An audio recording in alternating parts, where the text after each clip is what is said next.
let's go into the elements of a check. Again, let's go into the elements of a check. So, this is a printable template. Of course, it's not a real check. It is from scholastic.com. On a check, they may look a little different depending on what bank has printed the check or where it's come from, but there are some key elements that every check needs to have. And one that this one doesn't have because it's a printable template made for teachers to use in classrooms is at the bottom of every check there would be in real life a routing number and an account number. These would be printed in kind of blockier looking letters, or blockier looking numbers rather, and they would be printed by the bank. If they're not there, it cannot be cash deposited, etc. It's pretty much a piece of paper if it doesn't have that routing and account number. A routing number is a unique number that identifies the bank, and an account number is a unique number that identifies the bank account. That shows here's this piece of paper that says that a certain person can get a certain amount of money from a certain person, but that routing and account number identifies where that money is coming from, and it is essential. So if you're accepting a check from someone as a form of payment, make sure it has a visible routing and account number. And that's a good sign of scam versus not scam. Most banks print the routing and account number, and it is in a very unique commercial block numbering style. It's not going to be in Times New Roman. Now, on any check you see, there's going to be a check number. This may not be in those same blocky style numbers, but it is printed by the bank.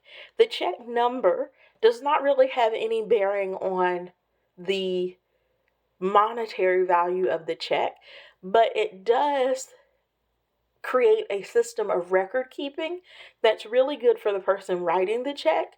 And if you regularly pay bills or make payments via check, you should keep up with your check numbers. And it's also a way of tracking the check. So let's say you wrote somebody a check.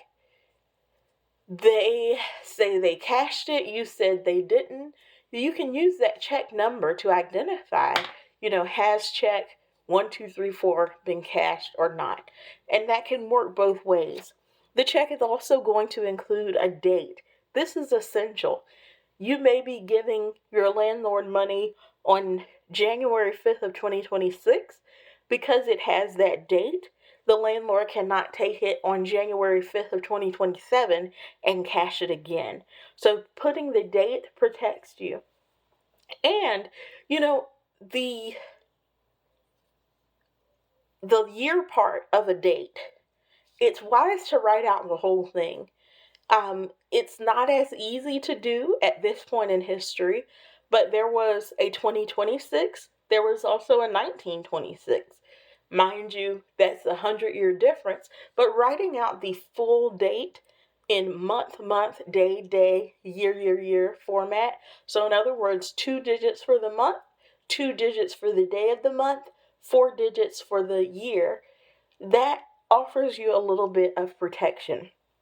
On the pay to the order of, you're going to write the name of the recipient of the check. So if, let's say this is a check for rent and you're paying your landlord's name would go here. Now, keep in mind, let's say your friend also does a service. The friend's name might be John Doe, but if you're paying him and you're paying his business, you might need to pay John Doe's business. So when you're writing a check and it's not to an individual, just make sure of what party the check needs to be written out to. For example, your landlord might be named John Doe, but payments might go to John Doe Properties, LLC. So keep that in mind.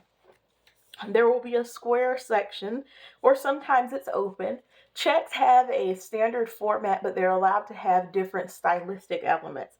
There's a section where you can enter an amount. This is the amount that the payment is for. Let's say that this is rent. We are paying it on 2/3/2026. And you see, I've already not followed my own instructions. Ideally, I would have said 02/03/2026. And that just prevents for someone not to add more or do something shifty. What if they wanted to say you were late and they put a 1 right there and you're just putting the 3, could have left enough space for that. All right. So then the number. Let's imagine that rent is only $1,000 a month. So you're writing out the full number down to the penny, which means it's 1,000, but I don't just leave it blank. I also do 1,000.00, $1,000 and no cents. And then, let me get a better pen. And then you want to write that out on the line that says dollars. You write the number, the payment amount for the check out numerically, but you also write it out in words. And it's very important that even in the words, you write down to the penny. So that is going to be 1,000, and don't come for my handwriting, and the way you write the cents is you write a fraction out of 100. So there are no cents, so it's going to be 0 out of 100. If it was $1,000.50, I would write 1,050 out of 100. I do not need to write dollars because dollars is already there. And again, checks can be different stylistically, but most checks are going to include dollars. And then, this is very important, again, fraud prevention. We're preventing someone from going through and adding some loops or drawing some lines and changing that amount you wrote. So you take and you draw a line to the end of the line. So it's $1,000, 0 cents, no more words. You drew that line. Then there is a section at the bottom that's going to say for or memo, and you can write what the check is for. This is optional, but for the sake of keeping records, I would always suggest writing what the check is for. When it is for something very specific, you can get very specific. Suppose, and this isn't going to happen a lot, but suppose you're paying for an online order with a check and it has an invoice number. You could put order from 2/3/26, invoice number 1234. But I might say March rent. And then sign, you would sign your name. And that's not my signature, but you guys aren't going to get my signature. Anywho, you would sign your name there. A check is not valid without a signature. So this is if I was writing a check to someone else. The number would come from the bank. I would write in the date. I would write in the recipient. I would write numerically the amount. I would write in words the amount. I would put a memo as to why I'm writing this check. Again, good for my record keeping and the other person's. And I'm going to sign the check. Let's pretend now, switching it around, that we are the landlord and we have received this check. Then we want to do one of two things with it because it's just a piece of paper until I put it in my bank account. I want to either cash it or deposit. So then you would turn this check over to the back, and in real life, there would be a line right here. And a lot of banks also have a little square underneath this line that says check for mobile deposit. So mobile deposit means that you're using your bank's app, you're taking a picture of the check, and the funds are going to your account that way. Your bank will have very specific instructions as to what you should do to the back of the check if you're doing that. Could be checking a box. It could be writing for such and such bank name, mobile deposit only. You need to follow those instructions because you're going to have to take a picture of the back of the check as well if you're doing a mobile deposit. What you write or check here on the back of the check on this little line that's very important is called endorsing the check. So the front of the check, let's say I'm the landlord now, it said landlord's name. That means the check goes to me. But how I, as the landlord, communicate with my bank about what I want to happen to this check, that's where the endorsement comes in on the back.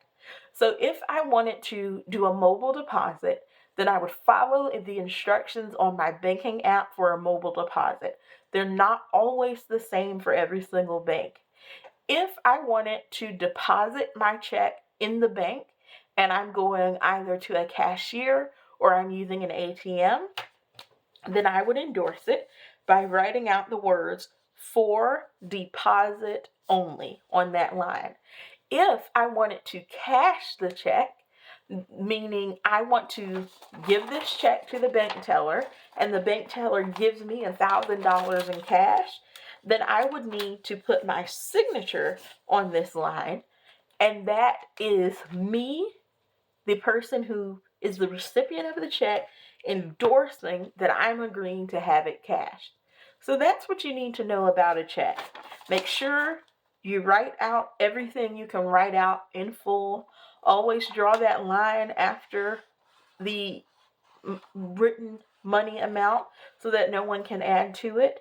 And make sure, above all, that any check you're writing or receiving has a typed routing number and account number going across the bottom of it, and this comes from the bank.